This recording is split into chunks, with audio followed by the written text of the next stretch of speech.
سے تقریباً 30 سال پہلے 27-28 سال پہلے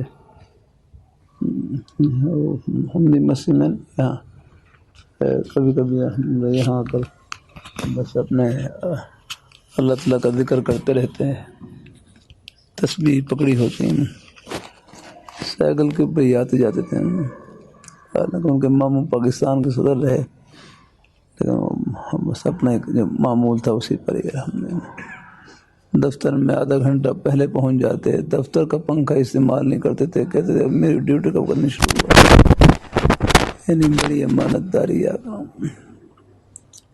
ارشاد فرمایا ہے ان کی ہے نیکی اور تقوی کی برکت سے ایسی حالت ان کی ہو گئی تھی، کہنے لگے کہ مجھے یہ بعض لوگ ان کی شکلیں وہ انسانوں کی نہیں ہیں، کوئی اور شکلیں نظر آتی ہیں، مثلا اللہ اپنی حفاظت میں رکھے، اللہ تعالیٰ اپنی حفاظت میں رکھے، پردہ اگر رومال رکھ لیتے تھے تاکہ کسی کی شکل نظر نہ آئے اللہ تعالیٰ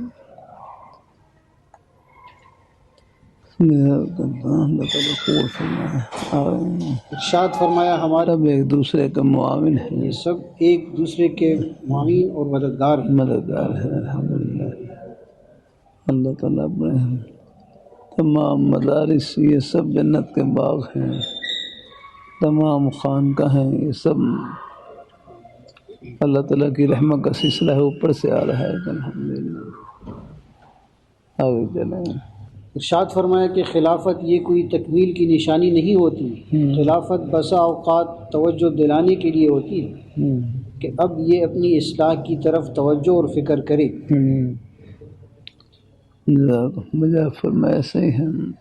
ارشاد فرمایا کہ ایک بزرگ سے کسی نے پوچھا کہ کیا حال ہے، وہ بزرگ کسی نے پوچھا کیا حال، فرمایا وقت پورا ہو رہا ہے، وقت پورا ہو رہا ہے، فرمانے لگے وقت کو پورا نہ کریں، وقت کو پر کریں، یعنی اس کو نیکیوں سے بھر دیں، نیک اعمال سے بھر دیں۔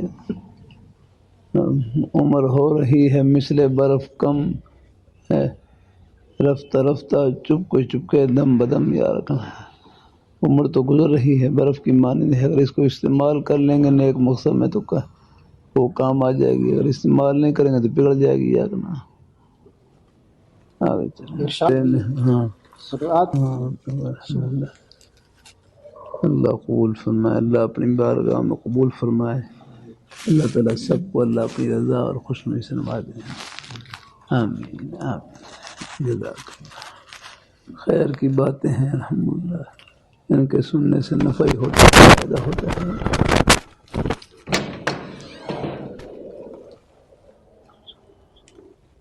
سب مہمانوں کو اپنی بارگاہ میں قبول فرمائے، آمین۔